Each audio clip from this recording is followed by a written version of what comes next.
All right, hello gang. I'm back again. I hope I'm not annoying the daylights out of you. Who, those of you who are new saying, who? Me, Dan. My name's Dan. This is part of our shtick. If you don't like it, you'll never come back. This is Daily Art Adventure number 682. Third one this afternoon. I average 5 a week. It usually doesn't mean like today I'm doing all 5 in one day. Anyway, I am working on a commission piece. Here's a copy of my little sketch that I did in gouache. Here's the photograph. Then a number of other quick photographs that I'm working from. And I'm in layer number, I don't know, 6 maybe? Something like that. I could count if I were more careful. And it dawned on me right before I start drawing again, I want to introduce a little bit more abstract marks. What I'm using here is a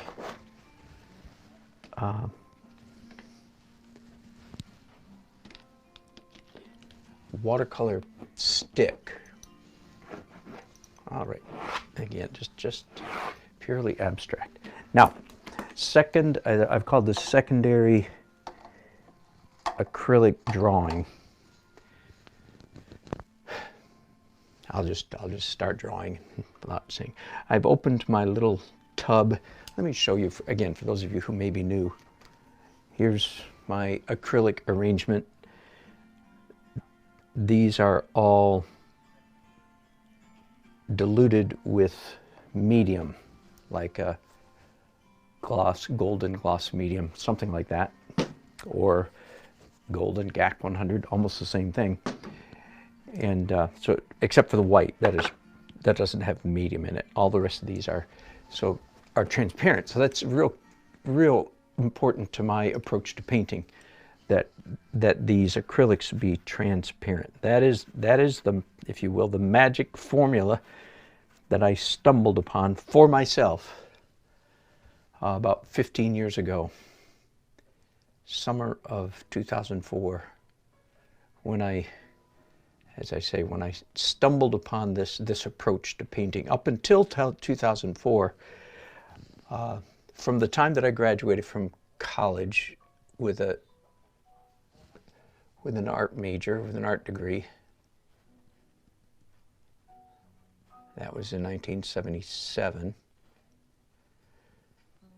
From 1977 until 2004, I was pretty much a confirmed acrylic hater. Now that's exaggerating somewhat. I was a full-time professional artist many of those years.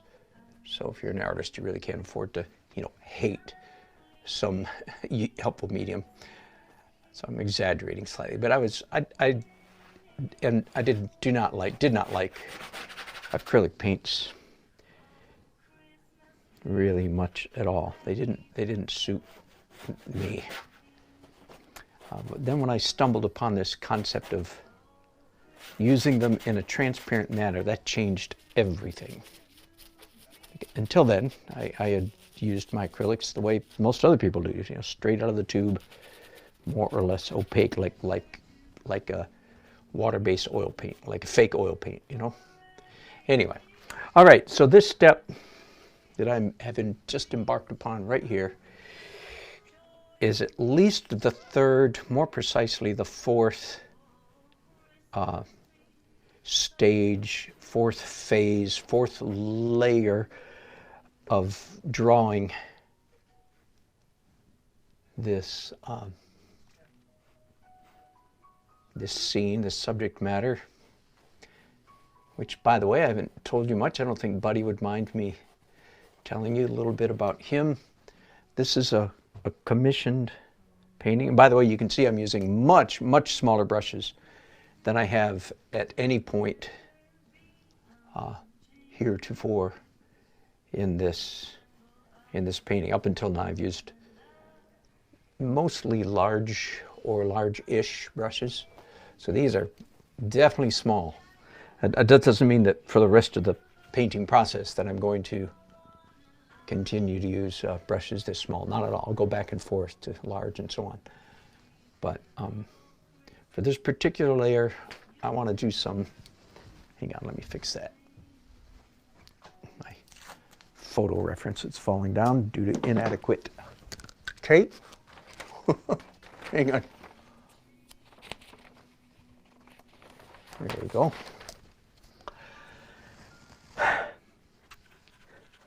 In fact, somebody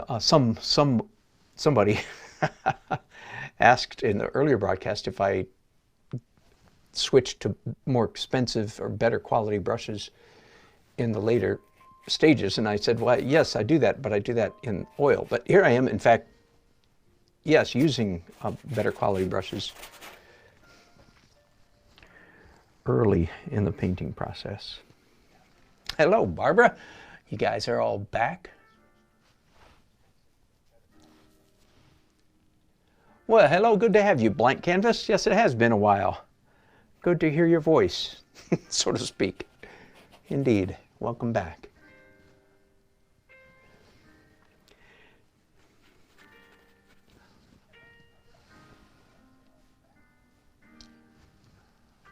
So I'm looking at the photograph over here. I'm looking at my sketch. D, all of the above, so to speak. And the color that I'm using at the moment is a Mike Rooney notwithstanding. I'll explain that in a minute. Mike Rooney notwithstanding. I'm using dark black, B-L-E-C-K. Dark black is the name I've made up for this color. It's basically brown and blue mixed. So you get a gray, and I'm using a little bit more blue than brown. So it's definitely a cool gray. Mike Rooney is a good buddy of mine, real good friend. We get together and paint every year. Have done so at least for the last 6 or 7 years. We get together and paint for a week down somewhere on the coast of North Carolina, usually Ocracoke Island. Anyway, we just get along really well. And, you know, I've kind of invited him into my life as a super critic. Can I use that term? I don't want too many of those, frankly. But I trust Mike, and he speaks, he doesn't sugarcoat his... Of course, neither does David. David, you know of whom I speak. But anyway, Mike gave me good counsel to, whenever possible, avoid what I'm here calling dark black, B-L-E-C-K, because it's a color killer. What I'm doing right now is indeed a color killer. It's a gray, right? Generally speaking, you don't want to use gray as one of your foundational colors. And Mike mentioned that to me several years ago, 3 or 4 years ago, and I have hearkened to that counsel. Generally.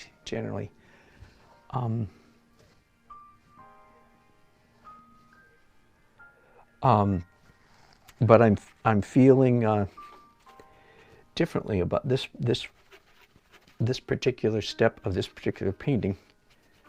I'm not sure why. Call it intuitive. Okay, now I've switched to a sort of a brown, dirty some color. Anyway, for some reason, dark black. Again, I'm spelling that B-L-E-C-K. Just a little bit of tongue-in-cheek humor there. Because I feel like that's what I need.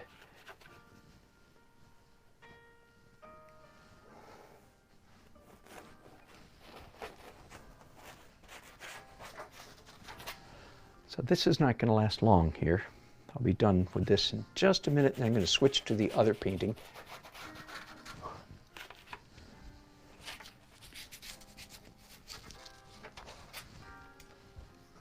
It's really quite a mess here, isn't it? Don't panic. I won't panic if you won't.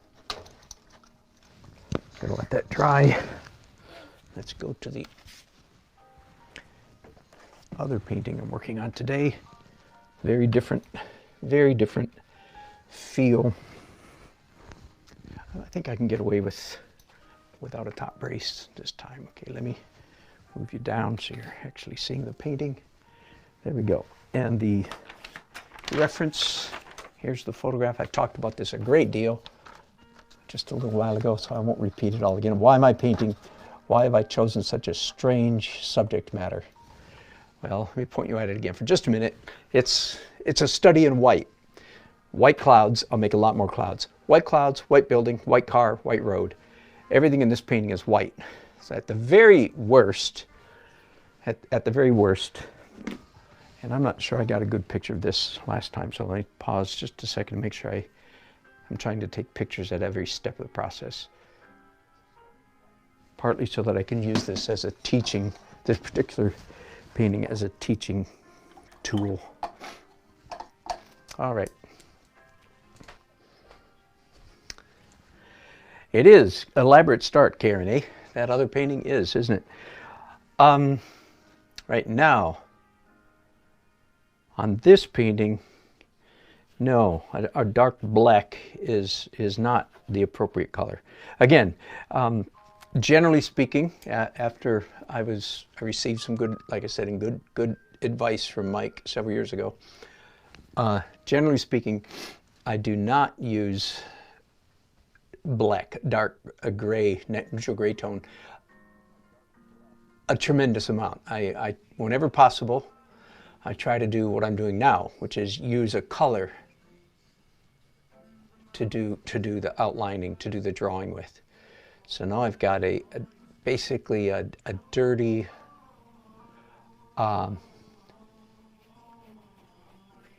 dirty phthalo blue. Let me give you just another way to describe the thinking behind Mike's counsel, which I heed. Many of you are familiar, I'm assuming all of you are familiar with the technique of painting on a toned canvas, especially a toned Chinese red or vermilion, I think are the two most traditional. Painting on a red canvas. Now, painting on another toned canvas, a very common toned canvas would be to paint on a transparent red oxide or burnt sienna. That's not that's a different school of thought. Painting on a neutral toned canvas is like Rembrandt, even though he's the best artist who ever lived.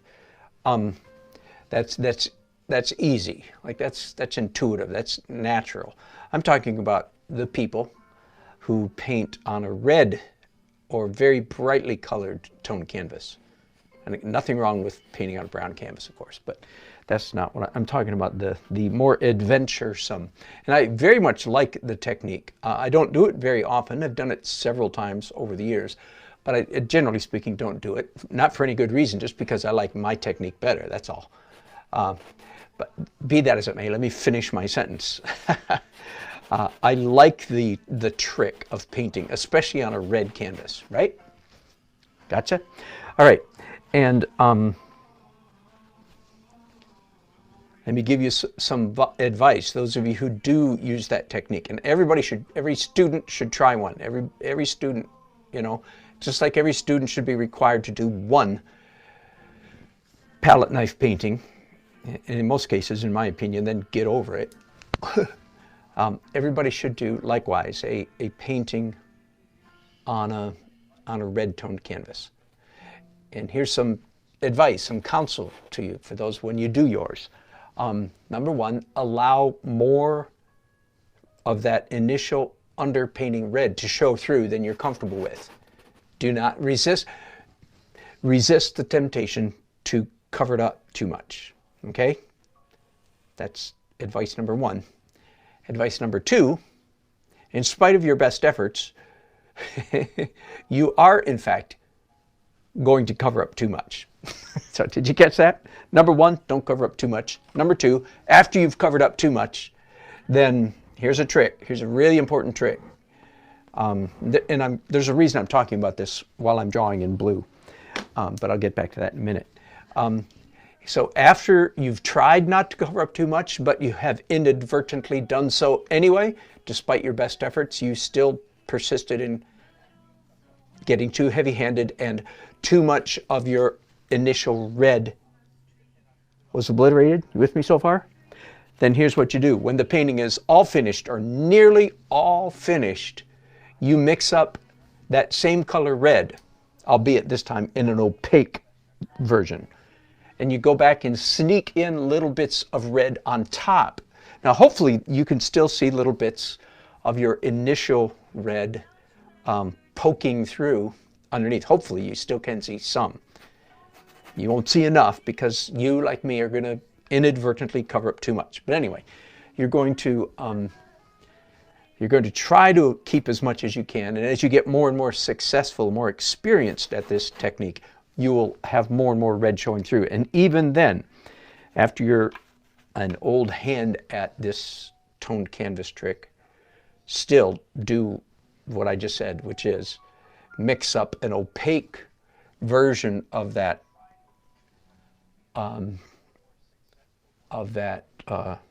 red and add it near the very end of your painting process. All right, so what does that have to do with me now? In this case, painting in blue. Outlining, drawing. You know, again, I can imagine some art professors being a little irritated if they were to see me painting right now. They would sputter and spew and say, "That's not the way you paint. You don't paint by drawing. Painting is not drawing. Don't draw with your paintbrushes." Blah, blah, blah. Does it sound like I've heard all that before? I have. And generally, by the way, I very much agree with them. There's the irony. Unless you're me, of course. Unless you're painting in the crazy Dan Nelson technique. I do very much agree with that. Painting is not drawing, and do not draw. Do not confuse your drawing and your painting. But however, that is what I would call traditional good painting advice. And what I'm doing, my approach is not traditional. Or maybe it's not good either, but I think it's good, but it's definitely not traditional. Anyway, the outlining as I am now in a fairly intense color. I mean, you know, cut me some slack here. It's not extremely intense, right? It's not as intense as Chinese red, say, but it's blue. Well, in the later stages of this painting, as I cover and cover and cover and cover, there will still be little bits of this blue peeking through, and it will have very much the same effect. Are you with me? It'll have very much the same effect as if I had done this whole painting on top of a blue glazed canvas. You with me? And so that's why my friend Mikey, that's why his advice against using dark black is very good advice, and I usually follow it quite assiduously, shall we say, just in case we shall want to use a big word instead of a small one would work just as well. Because we in fact like that effect of the toned canvas effect I'm saying here. And again, you newcomers, you must say, well, if you like it so much, why don't you do it? And the answer is because I like what I do even better than that. So there you go. Quite simple. That was an easy answer. But in this regard, what I'm doing is as I said, very much in similar to the toned canvas effect. And that's why why you don't generally want to use dark black, a neutral tone. That other painting, notwithstanding, that's the exception to the rule. Every rule can be broken, right? The name of my book that I've been writing for years, and we hope it'll come out someday. The name of my book is The Breakable Laws of Painting. So every rule can be broken. You just have to know when and why and how to break them. If you don't, if you're one of those people who thinks there are no rules, I've said this before, and no doubt aggravating many people every time I say it. In fact, I think even my good friend, who doesn't know me at all, I'm using that in the colloquial sense of the word, my good friend Mark Carter, who I admire very much, I think he's one of those that says there are no rules. Well, he says that simply because he's not a philologist or linguist, and he's just using language in a sloppy manner. That's all. So he's a very good artist. He's not a good linguist, frankly. There, he's not good with analytical language. If somebody does great artwork and they say there are no rules, they're playing word games, and that's right. It's like Mark. They may not be very good with words, and so it's perfectly appropriate for them to play careless word games. If, on the other hand, they're a lousy painter, and you and I both know that there is such a thing out there as lousy painters. If they're a lousy painter and they say there are no rules, well, then they're a perfect example of their own ignorance. That's the reason their paintings are lousy, is because they don't know and don't believe there are any rules. But if they're a good painter, then they're playing semantics. As again, it'd be a friendlier way to accuse Mark Carter, I guess, of playing with semantics. Be that as it may, and I'm not positive. I'm going on a rusty memory. I didn't go back and listen to one of his broadcasts. I'm going by memory. I think he's one of those that says, no, there aren't any rules. And since I've gotten this far into it, here's what usually, the people who say there are no rules, here's a typical next sentence. After they say, there are no rules, they'll say, you show me a rule, you tell me a rule, and I'll show you a painting, or I'll show you 50 paintings that break that rule. Okay? As if the exception disproves the rule, which in fact, in my book, I think a little bit more analytical thinking, the exceptions do not disprove the rule. And again, the name of my book that I'm working on is The Breakable Laws of Painting, because every rule can be broken. You just have to know when, why, and how to break it. All right, so I'm done here. I'm going to continue, go back to the other painting. It should be dry by now, I think. Whoops, before I put this down, let me take a picture of this right as it is right now. By the way, I learned a really neat trick a little while ago. I can turn this light upside down, which gives me much better lighting for a photograph. So bear with me for just a minute. I'll let you get a nice wide angle of my nice busy studio.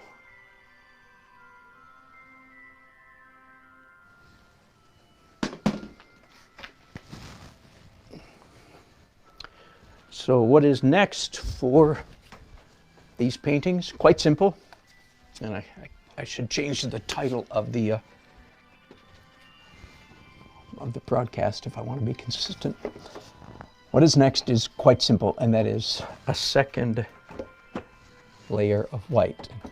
Again, for any of you who are perhaps new or fairly new to my channel, another way to describe my painting process is I start out extremely messy, and little by little by little,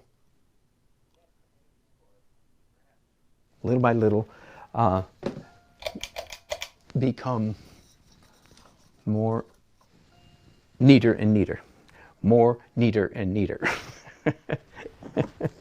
Didn't mean to say that in that manner. Okay, I'm just going to give all of these paints a quick spray.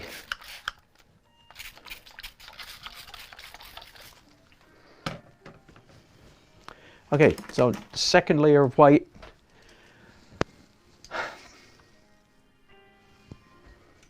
You guys don't need to see that mess anymore.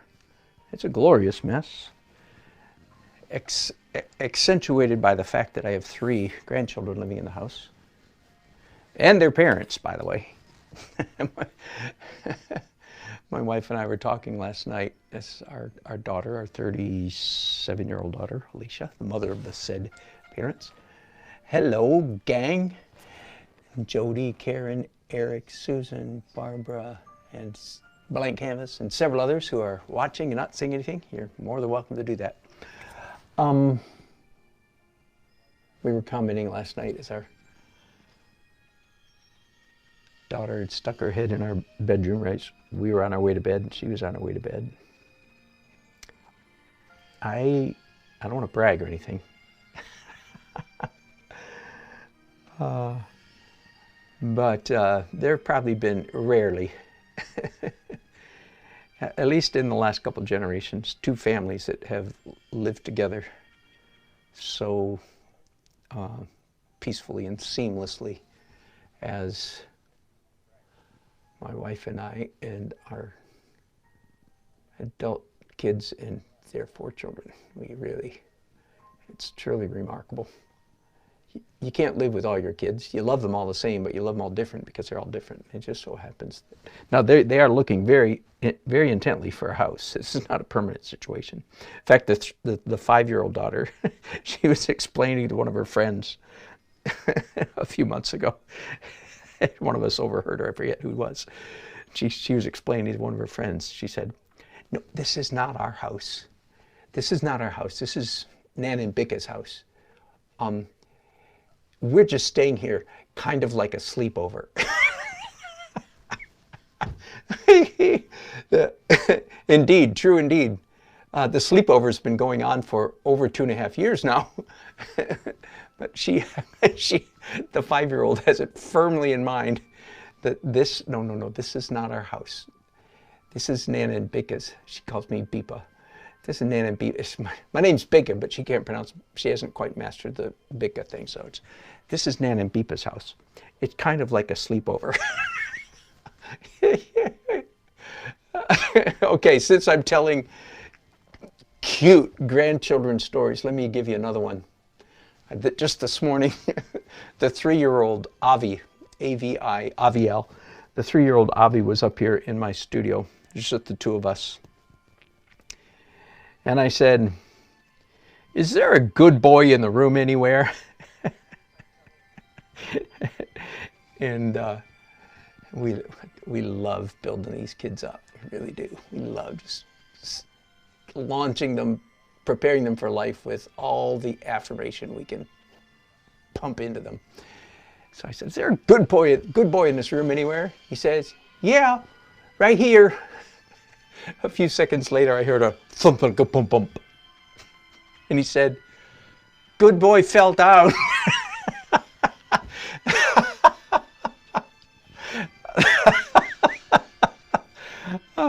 I'm sorry. I'm sorry if you tuned in for art and I'm giving you sickeningly sweet grandchildren stories.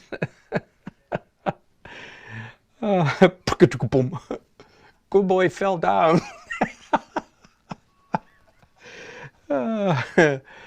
Anyway, so my room is a mess, partly because I'm aided in that direction by the presence of 4 precocious and busy grandchildren.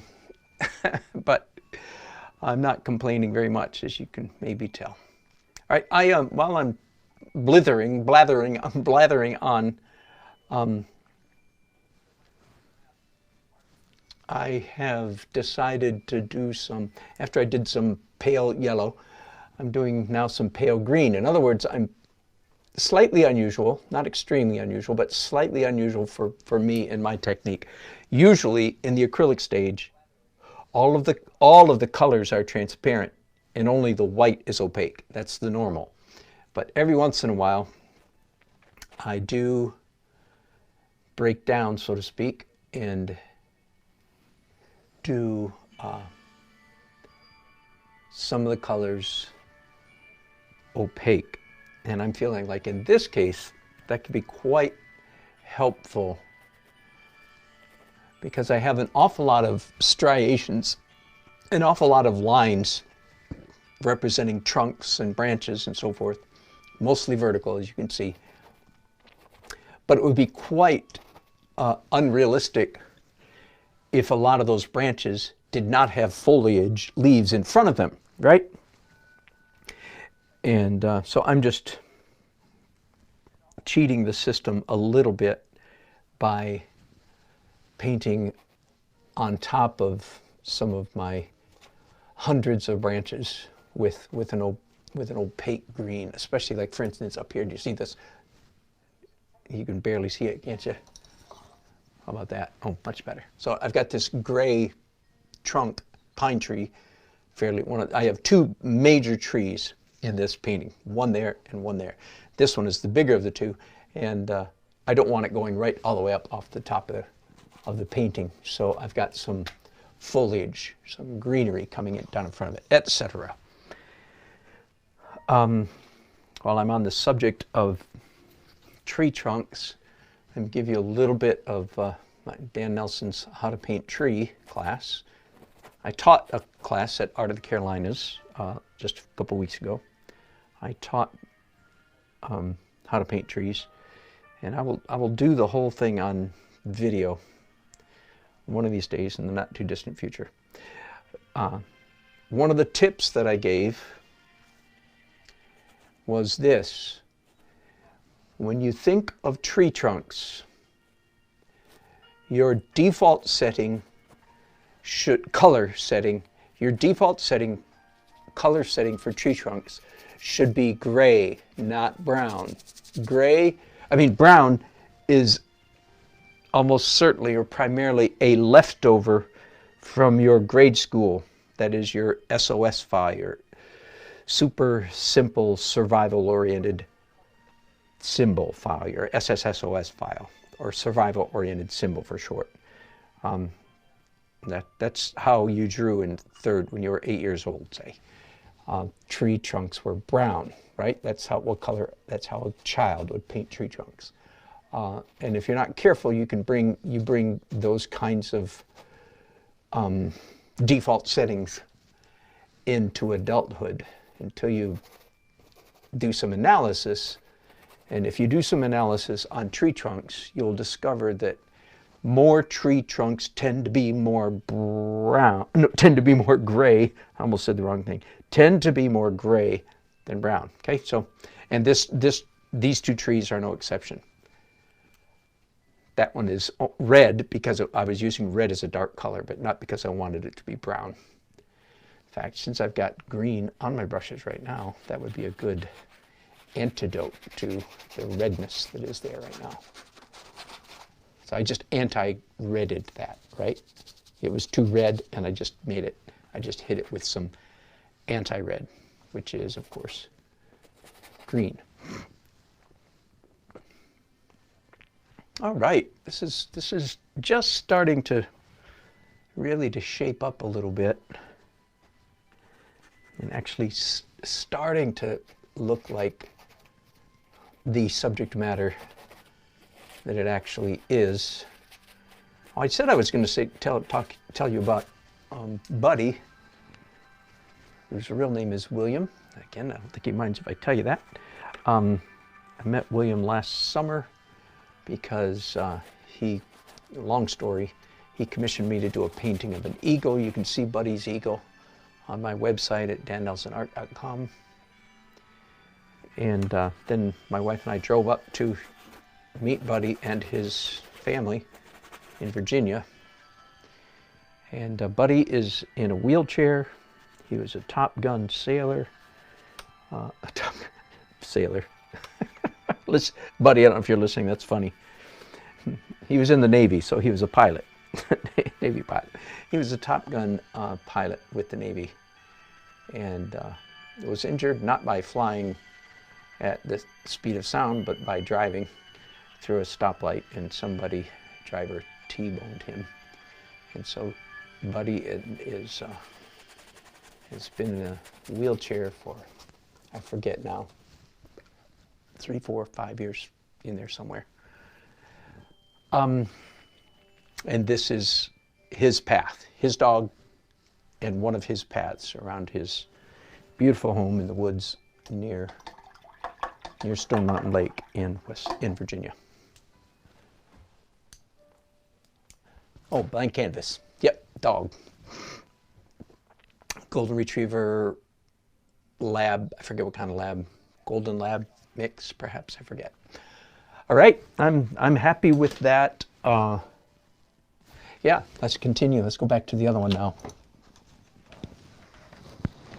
Now, if I took the time, I could go back and recall carefully, add up how many times I have drawn each of these scenes, images. But without going back and counting,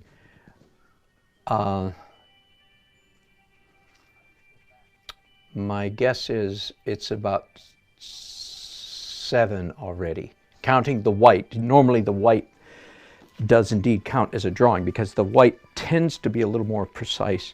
So in my language, when I'm using a big brush like this and doing broad glazes, I don't call that drawing, even though I'm putting the color down in zones. I don't call that drawing. I call this drawing. Just to be clear for those of you who are keeping score.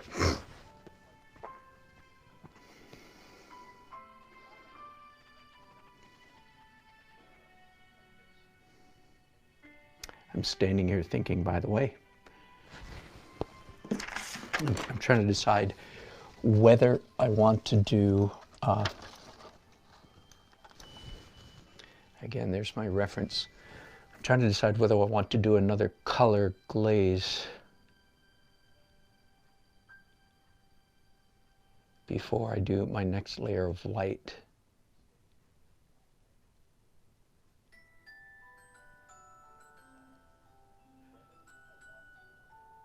Yeah, and I think I do. And when I do a glaze, so that's back to big brushes, right?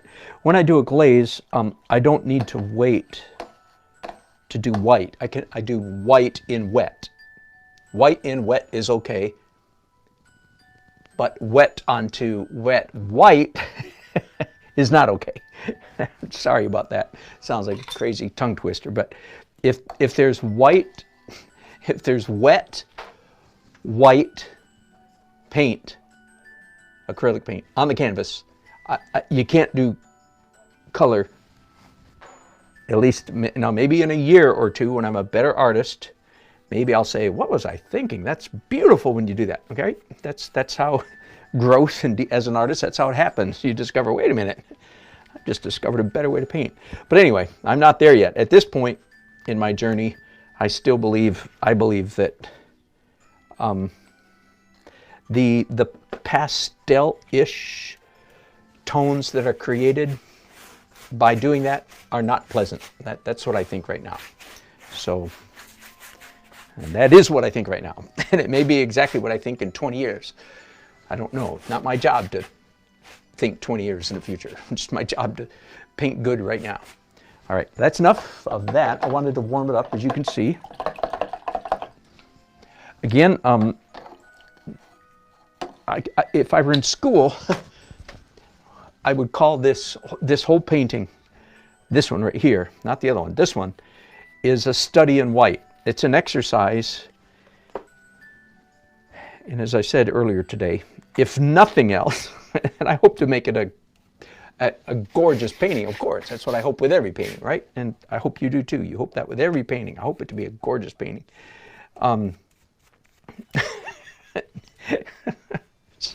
Sorry, I'm laughing at Uncle's earlier comments.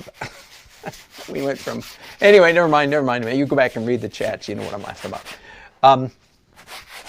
But if worse comes to worse and I do a lousy painting, well then, all this will be is an exercise, a pedagogical, that means a teacherly exercise in how to paint white stuff, how to paint white things, right? Because it's a study in white. White clouds, white building, white car, white road. Virtually everything, except for the little details, everything in this scene is white. In a way, I'm teaching anybody who's willing to pay attention, I'm teaching people, how do you paint white stuff? The short answer to that question is, how do you paint white stuff? And the answer is, don't use white. And that is the default setting for most early journey painters. If they're painting a White House, their hand reaches for the white paint. And that would be a big no-no. No, do not reach for the white paint. Not till the very, very, very last stages. I might be exaggerating there, but usually exaggeration is the only way to get the point across. All right, so now I have white paint on my brushes. The irony does not escape me. I just spent several minutes saying don't use white paint, and then what do? Well, the very next thing you know, I'm painting with white. Yeah, but that doesn't apply to this. Why? Because it'd be kind of pretty serious here. Why does that not apply to what I'm doing right now? Because all the white that I'm doing right now, all of this white, every bit of it, is going to be covered up by at least one, maybe two, maybe three, maybe even four layers of color.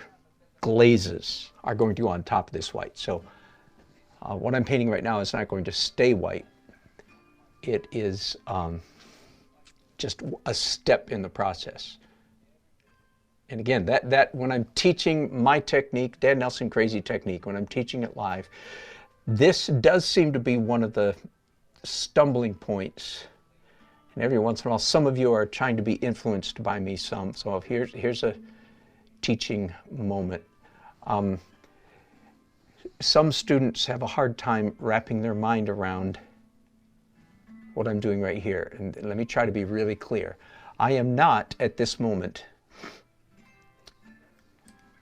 painting things in my picture that are white. I'm not using white paint because stuff here is white. There we go. That's clear. Let me say that again. I am not using white paint because there's white stuff in the subject matter. All right?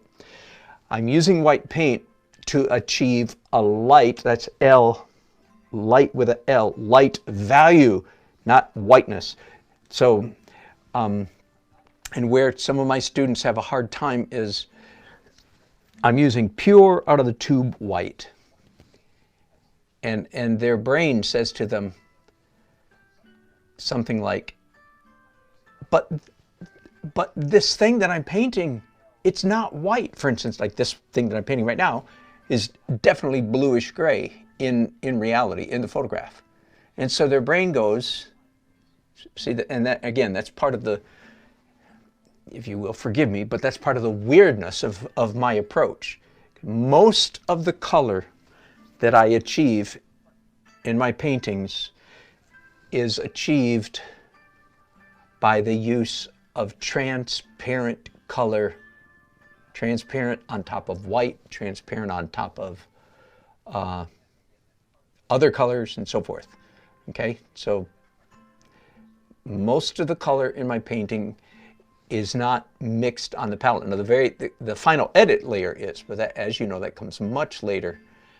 And what makes my paintings, to the degree that they're good, that they pop, that they sizzle, that they're fascinating, interesting, and so on and so forth, is the fact that almost all the color in my Dan Nelson paintings is transparent. And I've said often, if you want to try to slam me into a pigeonhole, I'm going to tell you which pigeonhole to slam me into. Which, if you want to categorize me, not out of malice, but out of a desire. You can have malice if you want, but won't hurt me, just hurts you. Anyway, if you want to put me in a category just to help you, clarify your worldview of painting, the category you would put me in is transparent. Oh yeah, you might say, oh yeah, Dan Nelson. Oh yeah, he's that transparent guy. Okay, that would be, I think, the number one feature, distinguishing characteristic. There are several others, of course, as well, but that would be the number one, is that I achieve color through glazes, through layers and layers and layers of transparency. Okay? Therefore, like this little, there's kind of a smokestack right there. I think it is a vent of some kind. And it's way up here, you can't see it, but it's definitely brown, rusty, rusty brown. But why did I paint it white if it's brown? Because the sun is hitting it, so it's light with an L. It's a light brown, therefore I paint it white. All right?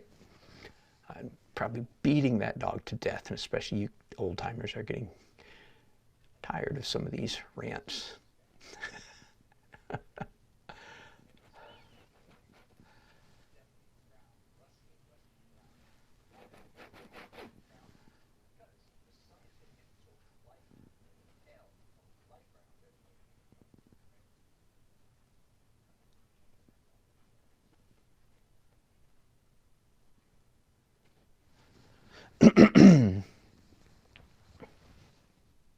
Hey, Eric. How long you been gone? You're probably already gone. Thanks for saying goodbye. Thanks for being here for a while. Have a good night.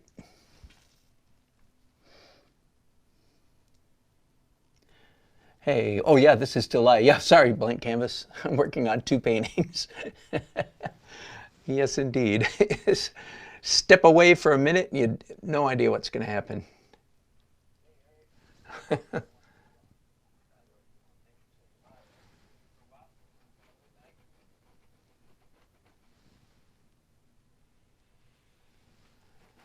Okay, I have a feeling. By the way, the next thing I'm going to do, I'll go ahead and tell you, but I don't think I'll broadcast it. The next thing I'm going to do on this painting is, in fact, white. So I did colored opaque stuff. Next thing I'm going to do is white.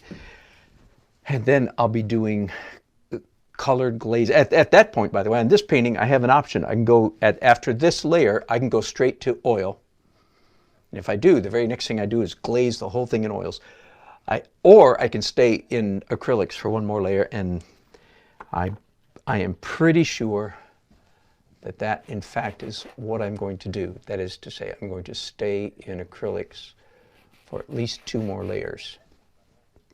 My last layer in acrylics is always white, because when I go to oil, the very first thing I do is colored glaze, various colors over the whole canvas. And to put it simply, if I don't have white in the acrylic stage, then all of a sudden after the oil glaze, my painting is entirely too dark. So that's just one way to describe why do I do white? Why do I insist on doing white last in acrylics? But indeed I do. But I think that my broadcast is going to get a little stale here in a minute.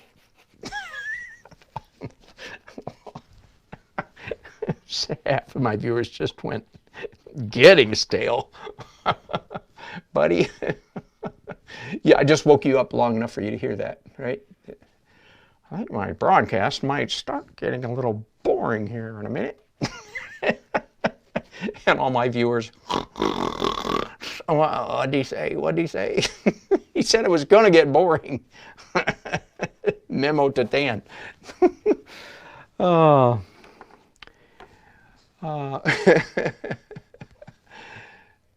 Both viewers, if there's any newcomers, it says here I've got 11 people watching, burning up the YouTube channels.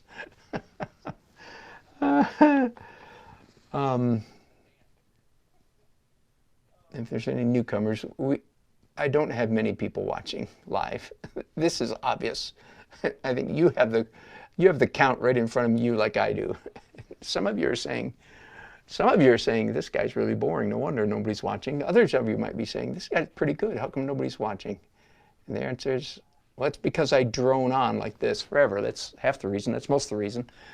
And, but the day will probably come, I prophesy boldly over myself. The day will come, we'll have thousands of people watching. And all you regular, old-time regulars, you will say, man, remember back in the good old days when it was just 10 of us watching all the time and we could talk to each other? So enjoy it, gang. My threats are very idle, I tell you. That's an idle threat. An idle hope, perhaps. But don't worry, I'm being paid handsomely for my efforts. That's sarcasm. I think Google sends me about $100 a month. So I'm clearly not doing it for the money. I'm doing it because I enjoy having company. I'd rather paint with company most of the time than by myself. And I am the first to admit that that is so weird. And on top of all that, I tell you, I'm an introvert, which is just, I can't explain that. How come if I'm an introvert, I like having an audience? I don't know. Yeah, I can't explain that. But I can't explain, that's why I'm going to stop. That's why I'm going to paint for a while without you guys. I need to recover. I love your company, but I need to have a little downtime, you know. Oh my goodness. But I will tell you one thing, I am enjoying this painting. This is getting fun. All right, now let's be careful not to get too many hard edges up here. I say to myself, let's be a little messier around close to the corner, yeah?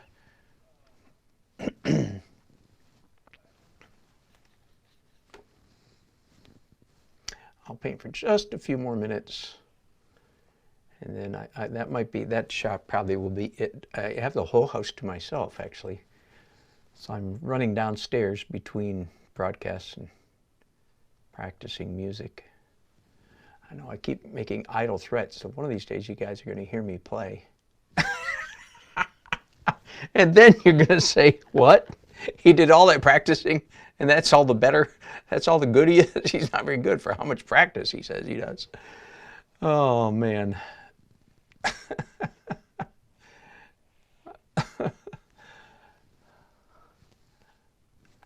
That is not true. That is not true. I tell myself through quavering voice and quivering lip. It's not true. Oh my goodness, I'm getting slap happy now.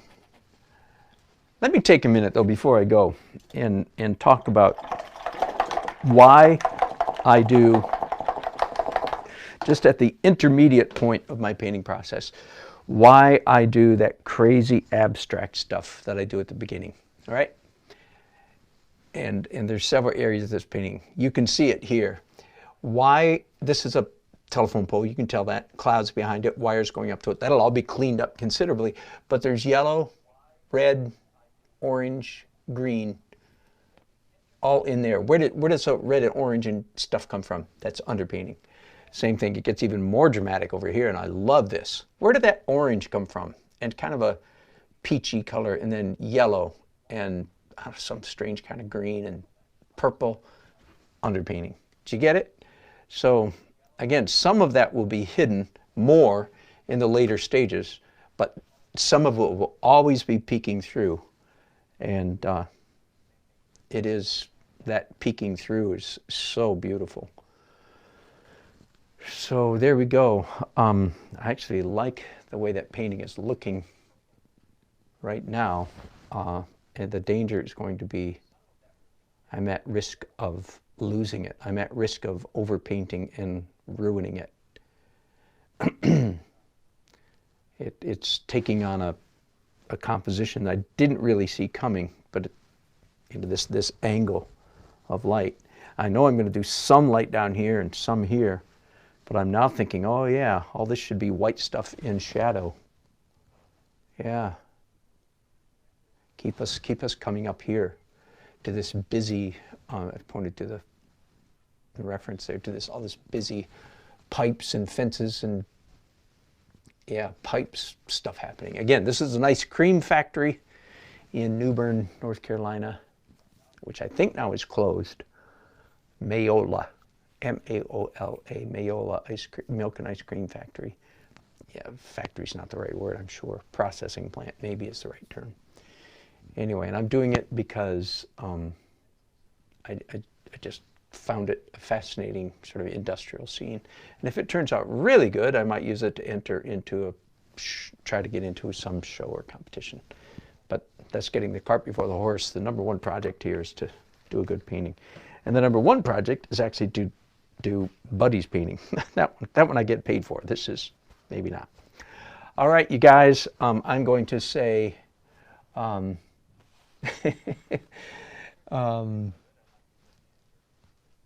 just when it gets good, he wants to go. Yes, guitar is one of the instruments, mostly classical, but I fiddle around with other kinds of guitar as well. Yeah, no, just when it gets good. All right, thanks, gang. Love you. Thanks for watching. Bye-bye.